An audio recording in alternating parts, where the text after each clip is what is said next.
comme ça quand tu sors, Ouais, ça fait ok. merde.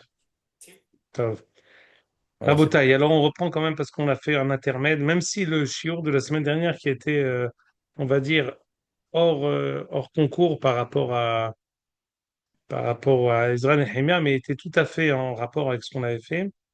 C'est-à-dire, il est en rapport avec le sujet d'Ezra Nehemiah, même si on n'était pas sur les psukim. Et là, je vais vous donner un rapport extraordinaire, et c'est en fait un leitmotiv qu'on a dans Ezra Nehemiah, qui est, d'abord, on sait que Kadosh Baruch Hu, la manière dont il a organisé la deuxième Géoula au temps de Ezra Nehemiah, hein, notre Géoula finale est censée être inspirée, semblable à cette même Géoula qu'il y a eu au temps de Ezra. À savoir qu'il va d'abord y avoir une construction du corps léomi, du corps national, la construction matérielle, comme ce qui était au temps de Ezra, construction d'Eretz Israël, l'arrivée de personnes pas très délicates, des personnes qui, première vocation, c'est pas la Torah et les mitzvot, des personnes qui sont même parfois sous les hitoun. Et justement, la construction de Eretz Israël va se faire par ces gens-là. La question, elle n'est pas hein, pourquoi ça a été fait comme ça. Je disais chez Ella Bifnei Atzma, mais c'est plus difficile pour nous d'expliquer le pourquoi d'Akadosh Baruch Hu, plutôt d'expliquer le comment. Bon, on va décrire qu'est-ce qui s'est passé, et après, peut-être, avec toute humilité, on va essayer d'interpréter ce que Akadosh Baruch Hu fait, mais bien sûr, quand on va expliquer Maaseh Hashem, il faut avoir beaucoup d'humilité, qu'on n'a pas, même si on donne un kivoun, c'est un kivoun parmi euh, euh, énormément de manières de pouvoir réfléchir sur la chose. Donc, c'est une manière, une ligne de lecture, ça, il faut toujours se le dire. Même quand on a parfois la possibilité d'expliquer quelque chose, c'est une manière de percevoir la chose. Donc, pour revenir à ce que je disais, Kadosh Baruch Hu a organisé la reconstruction du deuxième Beth Amikdash et le retour de Ram Israël, la Aliyah au temps du deuxième Beth Amikdash après les 70 ans de Galout, après la destruction du premier Beth Amikdash, par des personnes qui n'étaient pas religieuses, ce qui s'appelle des personnes qui étaient Shemotehem Ki'urim ou Ma'asehem Na'im. Mais malgré tout, même si de manière particulière, c'était comme ce que nous dit le Radak et le Malbim au début du Sefer Haggai, Mehalele Shabbat, Bo'ale Nashim Nochriyot. Donc en fait, les pires choses, ce qu'on avait étudié quand on avait soulevé la question, quand quelqu'un est marié avec une Goya, hein, c'est une question de ne pas l'enterrer avec les Juifs. C'est une question de ne pas le compter dans le minyan. C'est une question, Haz v'shalom, de ne pas la shevet alav shivra.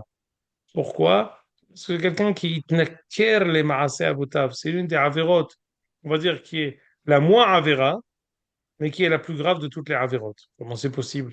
C'est pas une avéra, ça peut être la plus grave.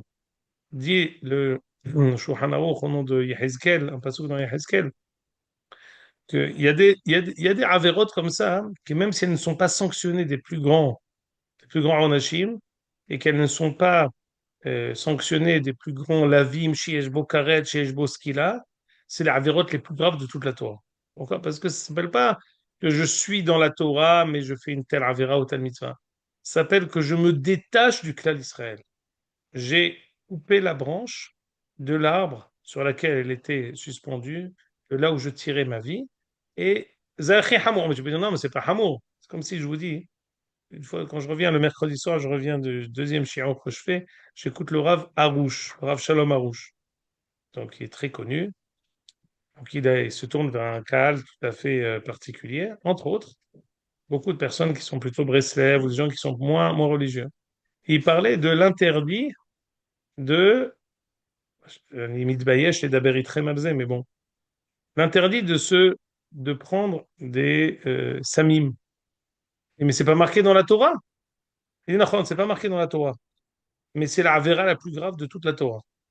Quelqu'un qui fait ça, il va être cruel envers sa femme, envers ses enfants, il va perdre son travail, il va être addict de toutes les ta'avot qu'il va avoir, il va être éved les ta'avotav, et même s'il n'y a pas dans la Torah, ne prend pas de samim, que si je cherche, peut-être que je ne trouverai pas. C'est la avéra la plus grave de toute la Torah.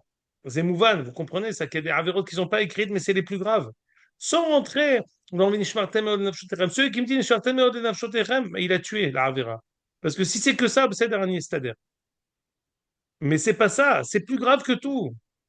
La personne est plus concentrée, elle peut plus s'asseoir étudier, elle peut plus faire la tefila, elle peut plus avoir la patience pour quoi que ce soit s'il n'a pas la mana de Samim. Il est plus de Néhémanout avec sa femme et ses enfants, avec son père, ses frères, avec ses amis. C'est la avéra la plus grave, ou l'Oben Adam. Il y a des avérotes qui sont parfois pas écrites dans la Torah, mais c'est les avérotes les plus grandes. Vous avez Sod Barour, l'autre ça, il est amer, mais Stam, j'ai voulu vous donner cette illustration s'il fallait la mentionner. Donc dans ce cadre-là, ils étaient vraiment, c'est pour ça que je veux vous dire, autant ils étaient, bon, allez, Nashim Nochriot, ils étaient Nesouim, Nashim Nochriot, c'était marié avec des femmes goyotes, c'est Hamoul Meod.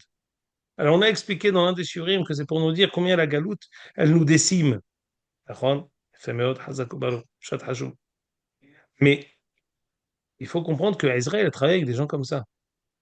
Et Ezra, avant, au lieu de leur tirer dessus par des toréhot terribles, il a travaillé avec eux. Il les a pris pour construire le Misbéach. Il les a pris pour vouloir construire Eretz Israël. Il les a pris pour vouloir construire la Homa, comme c'est le sujet de Nehemia. Nehemia qui dit au Rav Shasta, je suis ici à Shushan, mais j'apprends que Yerushalayim, la Homa, elle est Broutsa. Comment tu veux que je sois heureux alors que la Homa, la ville de Jérusalem, la muraille de Jérusalem, elle est ouverte, elle est détruite, chez Aré ou Kelou. Comment je peux les hashlim avec une telle métsiout? Et donc, ils vont reconstruire la Homa. Qui c'est qui va le faire? C'est les mêmes qui sont montés. Des dizaines de milliers de personnes qui n'étaient pas les plus religieux. Malgré tout, le Midrash s'appelle Ma'asehem Naïm. Pourquoi? Chez Banu, chez Alou ou Banu, Yerushalayim ou Beth Amikdash. Leur attachement avec Eretz Israël, la construction du Beth Amikdash, c'est ça ce qui va les repêcher. Et à ça, je veux revenir avec vous.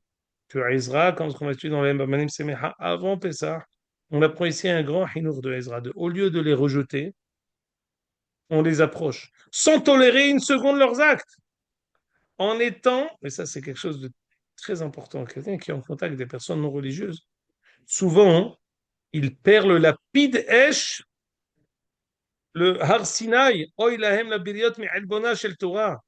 Il faut jamais perdre le kol yom yotzet bat kol me'ar chorev. Quelqu'un qui est en contact avec une certaine situation, hein, parfois à force de tolérer, ben, il commence à être moins, il va être tolérant avec lui-même aussi pour descendre de sa madriga.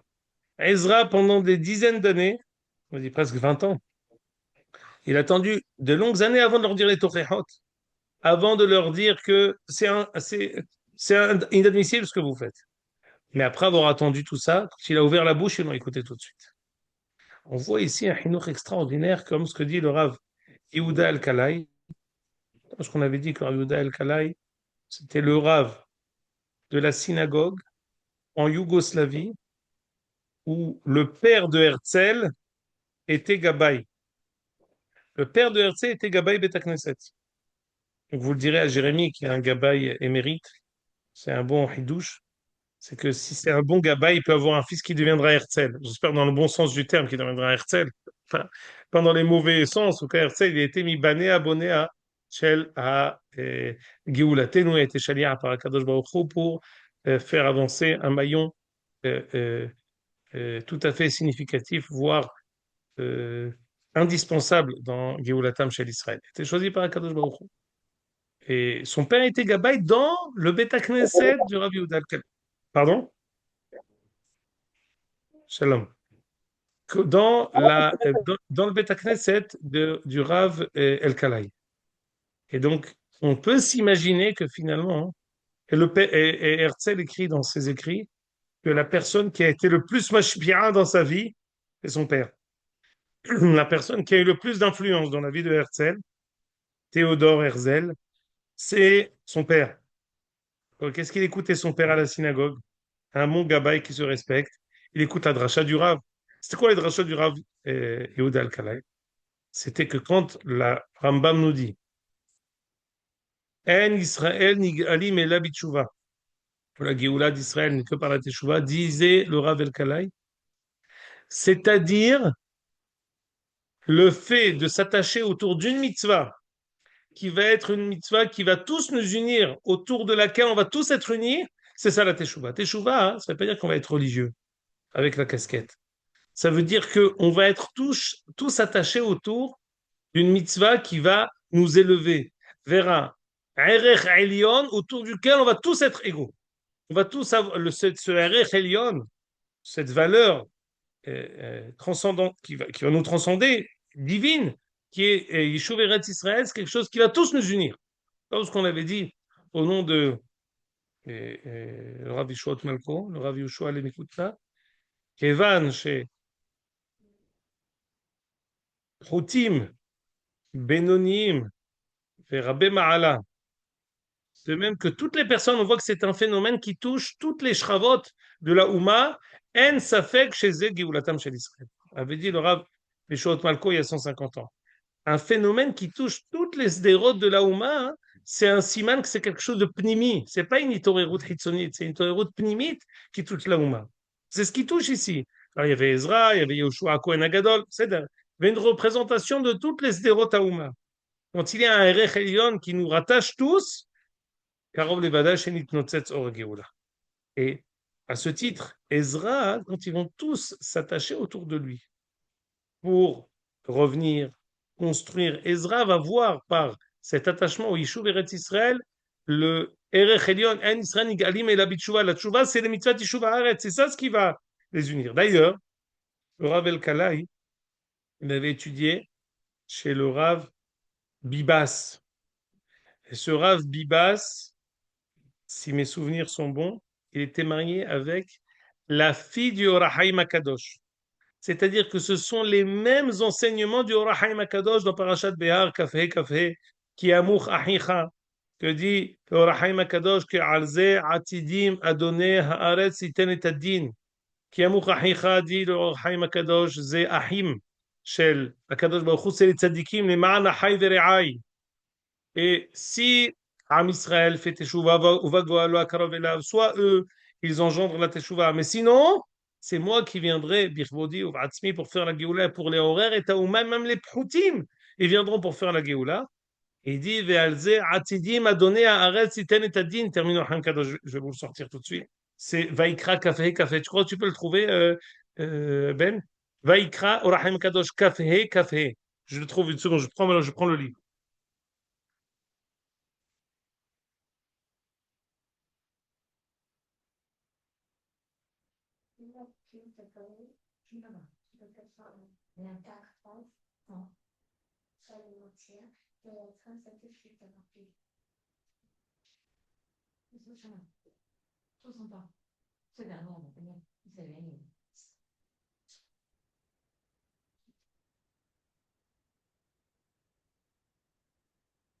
Et là. Oui, magnifique. Orahim Kadosh, En Kamoucha Ben. Vous imaginez très bien, ce Rahim Akadosh fait partie des archis connus, que j'imagine qu'on a étudié ensemble. Si on n'a pas étudié, on va l'étudier maintenant, mais c'est un incontournable. Je lis, vous l'avez sur votre gauche. Les psukim disent, en fait, ça fait référence à quelqu'un qui a plus d'argent. Il a dû vendre sa Helkat Nahala du Shevet, il a dû vendre sa parcelle de terre qu'il avait par sa tribu. Et donc, celui qui a été l'acheteur, ça va être le Karov de la Mishpah, parce qu'ils veulent pas que ça sorte du Shevet. Donc, son Karov, son frère, son tonton, il va venir pour acheter. Comme ça va rester dans le sein familial. Contre Ishkilo Goel. Si, par contre, il a pas de Karov. Alors, qu'est-ce qu'il va faire? Alors, il devra racheter. Quand il aura de l'argent, il pourra racheter selon les années. Disons, il l'a vendu pour 7 ans. Il a vendu 7000 shekels. Il y a 2 ans qui sont passés. Quand il va la racheter, il va donner 5000 shekels. Ah non, et s'il n'a pas d'argent, qu'on a dit, soit le Karov, il rachète. S'il n'y a pas le Karov, lui-même, il rachètera. Ve'im lo yado. S'il n'a pas, même lui, il n'a pas, alors ce sera jusqu'au Yovel. Au bout du Yovel, ça reviendra. Voilà, moi, j'ai fait Hazara avec mon fils Youssef, étudier cette paracha. Je lui ai dit, si la personne, s'il a vendu et que ça n'a pas été racheté, il m'a dit, au Yovel, tout revient. Feshav la Ahuzato. On a écouté bien sur Rahim Akadosh. Revenez. Je remonte avant, café, café. Coco, je vous lis. C'est extraordinaire. כי המוכח פרשה זאת תרמוז דין גדול ויערה ליושבי תבל. כי המוך על דרך אומרו בעצלתיים וחמי כלם זכרון יחסתם לאותו. כי המוכח, c'est-à-dire, dit le Orahaim Kadosh, il s'agit ici de la Kadosh Baruch Hu. Si Akadosh Baruch Hu a dû être qui amour, ça veut dire il a dû être abaissé. Si Akadosh Baruch Hu a dû détruire son Beth Amikdash, détruire son Mishkan, euh, exiler Am Israël, qui amour, si Akadosh Baruch Hu a dû être rabaissé. Comment? Le fait que Am Israël soit Beshefel Madriga, c'est pour Akadosh Baruch Hu une me'icha, quelque chose où on est rabaissé. Ve'amar u'machal me'achuzato. Dit le Haïm Akadosh sur la gauche. Il tient à la Mishkan, Mishkan de Shano Houzato. Il a dû le vendre, va voter nous Arabim. Même Karabaït, le Beth Amikdash a été vendu par les Umot HaOlam. Qui ont mis les Asaf. On dit, comment on va pouvoir le racheter? On a dit, s'il y a trois moyens de pouvoir racheter le Beth Amikdash quand il a été détruit. Soit le Karov, soit lui-même avec son argent, soit Yovel. Dit le Haïm Akadosh. Première possibilité. Al-Dayan Chomo, veut dire, כתוב כי גאולתו ביד הצדיק אשר הוא קרוב לשם. Si les tzadikim, ils peuvent venir et avec leurs maasim, ils peuvent eux-mêmes racheter, engendrer le Géoulatam chez Israël. Qu'Adon Baruch Hu יקרא צדיק, יקרא לצדיקים כביכול למען החי ורע. וגאולת תהיה בעיר ליבוד בני אדם. Attention, c'est חשוב, c'est un drachat de Shavuot. Comment? Les tzadikim vont encourager Am Israël à revenir en Eretz Israël. Be'a'ir libod bnei Adam. ולומר להם, מה טוב לכם כי תשבו חוץ גולים מעל שולחן אביכם, est-ce que vous pouvez rester en חוץ לארץ?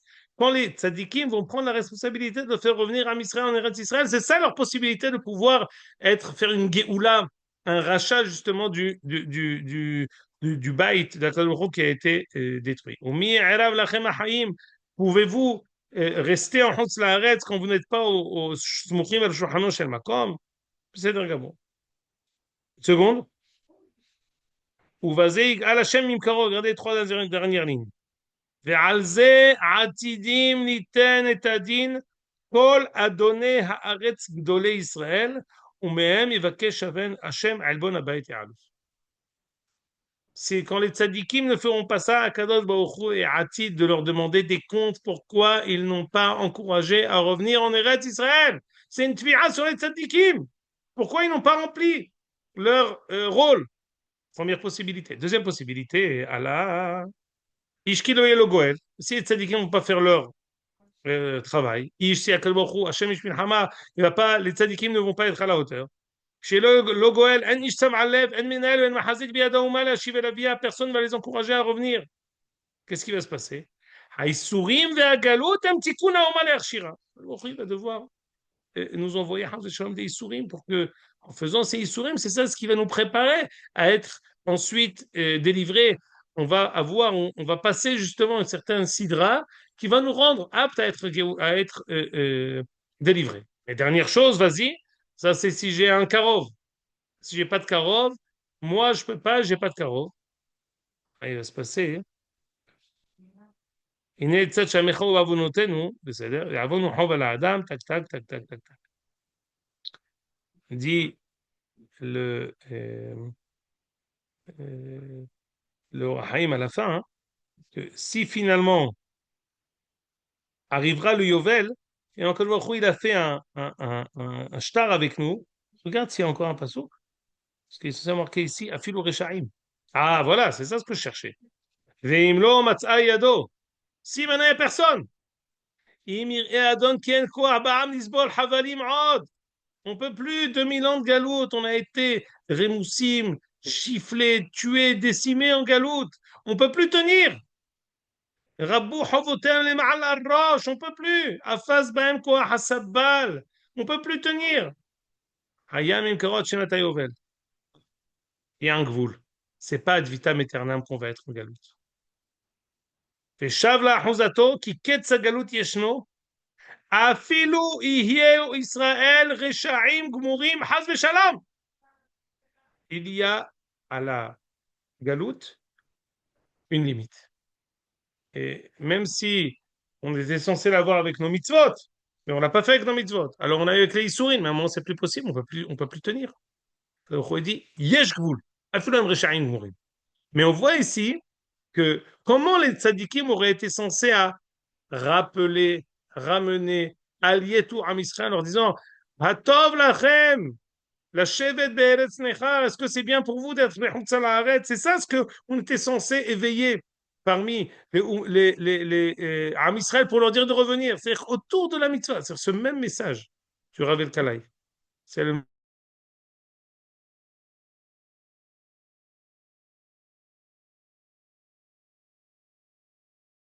toute une théorie comme quoi, vous m'entendez bien? Chez les c'est toute une théorie comme quoi le Rahim Kadosh n'avait pas d'enfants, il n'y avait pas de garçons, mais il avait des filles.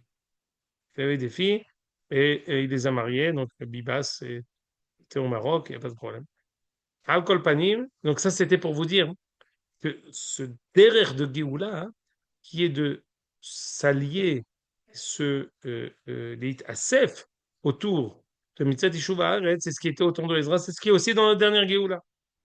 Et à travers justement cette mitzvah, on va réussir à faire une cohésion de toute la Oumma pour ensuite. Attention, c'est pas une fin. Qui va se tromper de dire que c'est une fin? Pas du tout. C'est l'entrée pour pouvoir continuer maintenant. Arrive le travail de Ezra et de Nehemiah. Comme ce qu'on va voir dans Perek Het. Dans Perek Het, si tu vas maintenant dans Perek Het, on voit que Ezra va faire Rosh Hashanah, Kippour, Sukkot à Yerushalayim. Après, pardon, Nehemiah Perek Het, on parle après la reconstruction de la Homa. Il va y avoir un Rosh Hashanah, Kippour, Sukkot.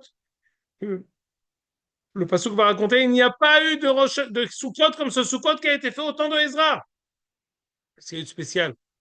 Et toutes les halakhot de Rosh Hashanah, hein, elles vont avoir ici des halakhot qu'on va apprendre comme quoi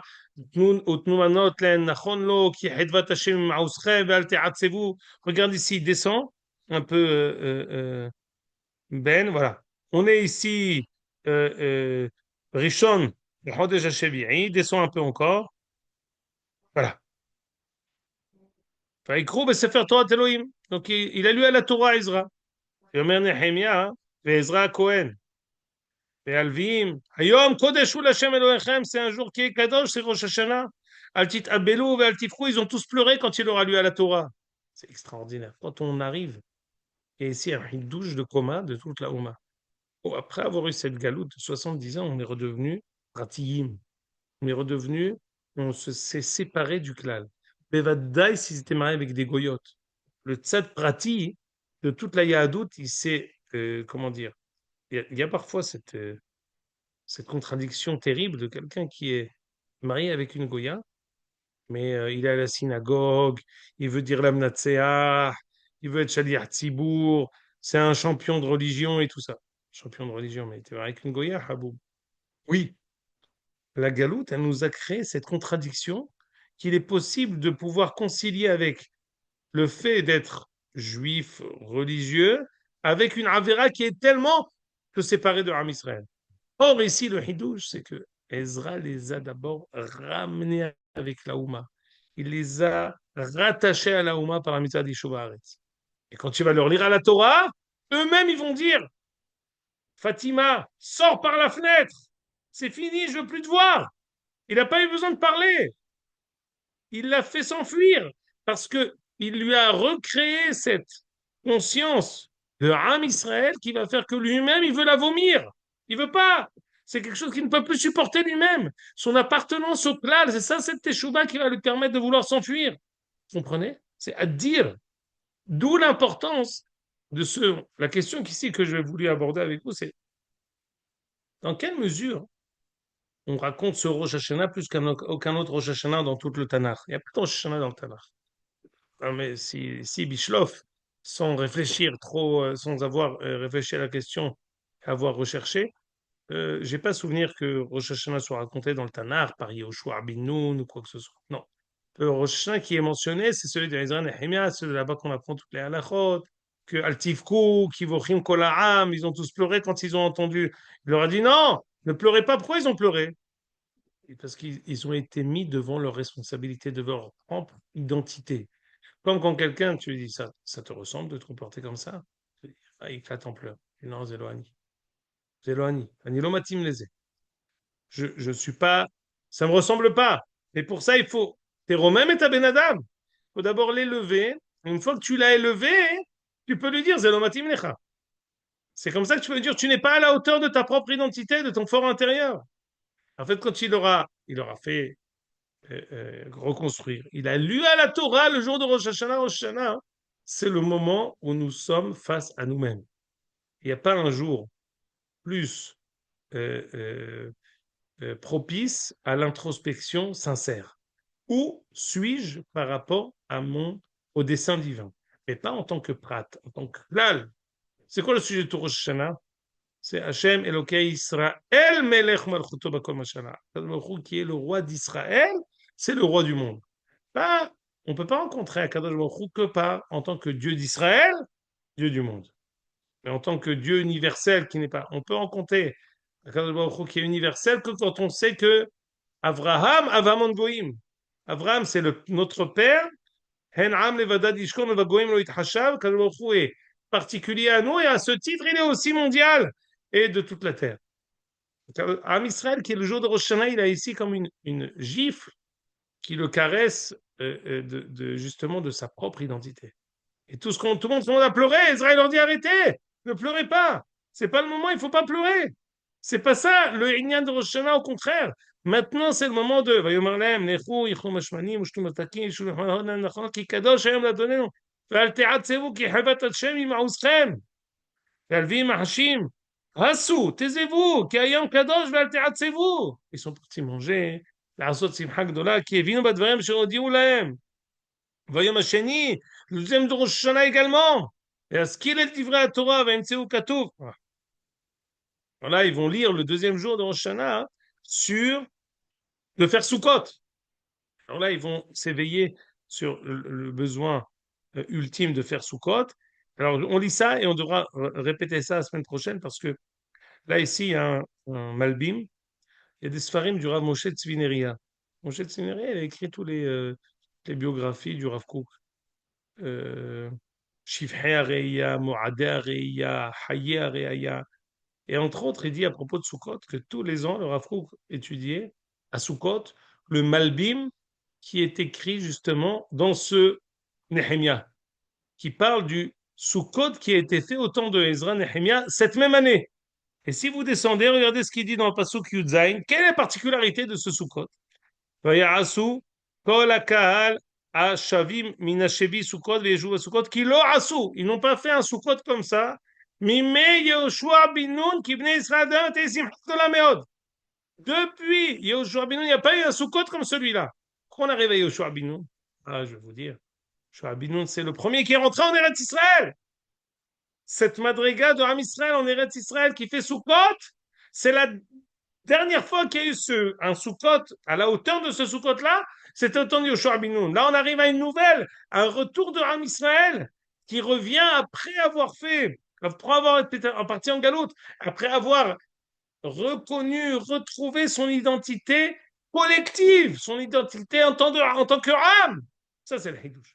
Ça, on devra faire la semaine prochaine. Je m'excuse, j'ai tardé, je suis venu d'un mariage et je dois aller courir vers un autre chiot. Alors, on a fait court. Et bien, Ezra Hashem, la semaine prochaine, après toute cet examen, on commencera directement avec pourquoi y a-t-il une particularité tellement forte de ce Rosh Hashanah. Et là, il y a trois Hidushim. Parce qu'on va voir qu'on a parlé de Rosh Hashanah, on a parlé de Sukkot, et je vais vous dire aussi, on va parler aussi de Isru Hag. Regardez dans Pasuk Aleph, dans Periktet Pasuk Aleph. וביום 24 נאספו בני ישראל בצום ובשקים ואדמה עליהם. Depuis quand il y a Isru Hag? Quelle est la particularité de ce Isru Hag?